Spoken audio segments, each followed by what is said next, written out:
Menarik sekali nih kalau kita melihat kabinet yang akan dibentuk di pemerintahan berikutnya.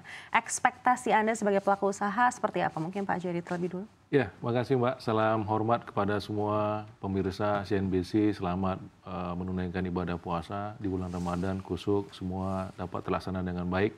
Kami dari Abjatel sangat menyambut beberapa hal poin penting pencapaian Kominfo dalam hal ini, terlepas tidak kemungkinan juga siapa sosoknya. Jadi yang pertama, ternyata kita satu pemahaman bahwasanya secara tadi ya diulas speed dari internet kita cukup rendah ya, dan memang cukup memprihatinkan, dan ini menjadi perhatian khusus dari Kominfo di 100 Mbps dari 24,01 Mbps sekarang. Secara speed test yang sudah dilakukan beberapa teman-teman yang melakukan secara konsultan seperti Ookla. Nah, ini menjadi dasar kita apa yang terjadi di sini sebelum kita bicara sosok sebagai kebutuhan, karena memang TIK ini atau informatika ini menjadi suatu kebutuhan mendasar atau kebutuhan pokok yang menjadi keniscayaan buat semua elemen, baik sektor apapun sekarang yang menjadi kehandalan dan mungkin wujud dari G20 yang diprakarsa oleh Bapak Presiden Joko Widodo. Nah, ekspektasi kita ada beberapa hal ya, sosok siapapun Kominfo nanti yang dijabat oleh siapa ya, ini kewenangan Bapak Presiden, mungkin saat ini akan ada Presiden baru Indonesia, nggak mungkin lagi Bapak Jokowi karena 2 periode, dan ini Bapak Prabowo mungkin akan menggantikan. Sepertinya kita lihat dari hasil KPU ada sebenarnya 4 tugas pokok Bapak Kominfo yang mungkin salah satu yang menelisik ketika komitmen itu dilantik adalah salah satu regulatory charging. Nah, ini menjadi tugas penting buat kita supaya di samping speed testnya yang tinggi, harganya affordable dan juga pemerataannya. Jadi kami dari Abjatel sangat menyambut siapapun. Kami berharap siapapun Kominfo yang nanti baik di kewenangan dari Bapak Presiden itu menjadi satu ukuran buat kita, apakah dari industri atau tidak industri. Kami berharap siapapun Menkominfo nanti sangat-sangat cukup bisa memahami industri kita di TIK ini, sangat menjadi handal dan menjadi dasar dari semua komponen. Contoh misalnya, kalau kita lihat dari postur APBN kita, biaya sosialisasi kita cukup tinggi, Mbak pemirsa. Jadi berapa triliun bisa dilihat dari kementerian badan lembaga. Kalau kita buat transformasi AI gitu ya, pakai hologram, sosialisasinya bisa conference call dan seterusnya, dan kebijakan-kebijakan itu bisa lebih cepat dan lebih ekonomis dan tepat sasaran. Kurang lebih itu sebagai pemantik kami, Mbak. Baik, itu dari Abjatel. Untuk industri cloud sendiri, seperti apa Pak Alex ekspektasi Anda? Ya, sebenarnya kalau kita ngomong mengenai cloud computing ya, bahwa sebenarnya saat ini tuh cloud computing di Indonesia kan mayoritas didominasi oleh para pemain global ya. Mereka yang menguasai pasar gitu. Dan sedangkan para pemain lokal ini kalah bersaing dengan para pemain global ini. Karena apa? Karena ya dari sisi katakanlah penguasaan teknologi, itu kan mereka lebih unggul ya. Kualitas SDM-nya, budget untuk melakukan riset dan seterusnya gitu. Itu yang global jauh lebih unggul gitu. Nah, ini yang katakanlah perlu menjadi perhatian buat katakanlah nanti sosok Kominfo berikutnya.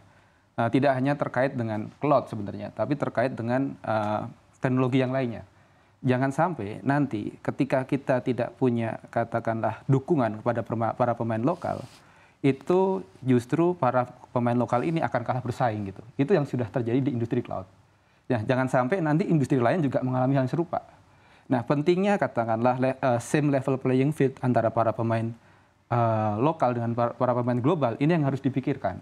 Same level playing field itu bukan berarti bahwa kita itu diberikan katakanlah persaingan yang persaingan yang sama gitu ya. Tapi kalau kita memberikan persaingan yang sama, itu malah tidak adil gitu ya. Kenapa? Karena yang kita pemain lokal ini kalau dibanding dengan para pemain global itu kan kayak David versus Goliath gitu ya. Nah, justru ketika ada para pemain asing yang masuk, itu malah diberikan beban lebih. Diberikan katakanlah sesuatu yang bisa membuat yang kecil ini atau kelas pemain bulu ini itu ketika berkelahi itu adil gitu ya. Nah, karena kalau kita membiarkan mereka bersaing secara bebas, siapa yang kemudian akan survive di Indonesia gitu ya. Karena para pemain global ini kan punya kompetensi SDM yang mumpuni, punya kualitas atau marketing budget yang besar, dana riset yang besar, ini yang kita akan kalah kalau kita biarkan seperti itu gitu. Jadi bagaimana global player ketika masuk ke Indonesia itu justru diberikan beban berlebih yang lokal diberikan dukungan supaya persaingannya itu pada akhirnya menjadi pertarungan yang sehat gitu. Itu harapannya. Dan dalam konteks industri cloud, kita mengakui bahwa saat ini local player sudah katakanlah bisa dibilang satu persatu mulai berpindah, mulai shifting gitu ya. Yang dari awalnya mereka menyediakan layanan cloud, ada beberapa rekan-rekan itu yang sudah kemudian menjadi partner dari global cloud untuk membantu mereka jualan di Indonesia gitu. Nah ini yang saya rasa menjadi problem gitu ya. Karena apa? Karena kita membiarkan potensi pemain-pemain lokal ini tidak untuk mereka bertahan gitu. Tapi kita membiarkan justru bersaing head to head. Yang dimana head to head tadi pada faktanya kita belum ada di levelnya mereka gitu. Nah ini yang perlu dipikirkan. Bagaimana level playing field itu bisa dibuat seimbang. Gitu ya. Itu mungkin sesuatu yang perlu dipikirkan karena pada era-era mendatang kita tidak hanya ngomong cloud, bagaimana artificial intelligence, hal-hal seperti itu penguasaan teknologi itu apabila kita tidak memberikan proteksi pada pemain-pemain lokal, para pemain lokal yang berkreasi mengenai artificial intelligence dan seterusnya juga akan tergilas gitu ya. Mungkin baik. Seperti itu. Bentuk dukungan apa yang mungkin harus menjadi fokus Menkominfo yang baru untuk industri cloud? Dimana kita tahu industri cloud ini juga cukup urgent dan dibutuhkan modal yang sangat besar juga untuk mungkin bisa menyamai pemain-pemain global begitu. Dan kepentingannya pun untuk industri dalam negeri ini sangat tinggi. Ya, sebenarnya kalau kita ngomong terkait sama cloud computing ya, bahwa sebenarnya pemain cloud computing itu penguasa teknologinya pasti yang global cloud player ya, gitu kan ada AWS, Microsoft, Google dan seterusnya. Itu karena memang teknologi itu datang dari mereka gitu ya.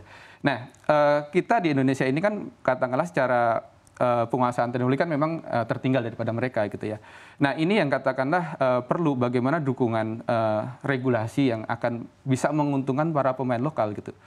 Katakanlah bagaimana misalnya nih, apa sih yang kira-kira bisa membebani para pemain global ini supaya kemudian mereka bisa katakanlah bisa bersaing dengan local player. Local player itu tidak kemudian head to head seperti itu ya, pasar bebas yang kemudian tidak diberikan proteksi pada pemain lokal. Nah, saya melihatnya proteksi dari sisi regulasi yang lebih menguntungkan pemain lokal. Pemain lokal mungkin diberikan keringanan-keringanan tertentu gitu ya, supaya keringanan-keringanan ini menjadi suatu hal yang memberikan benefit dari sisi market gitu.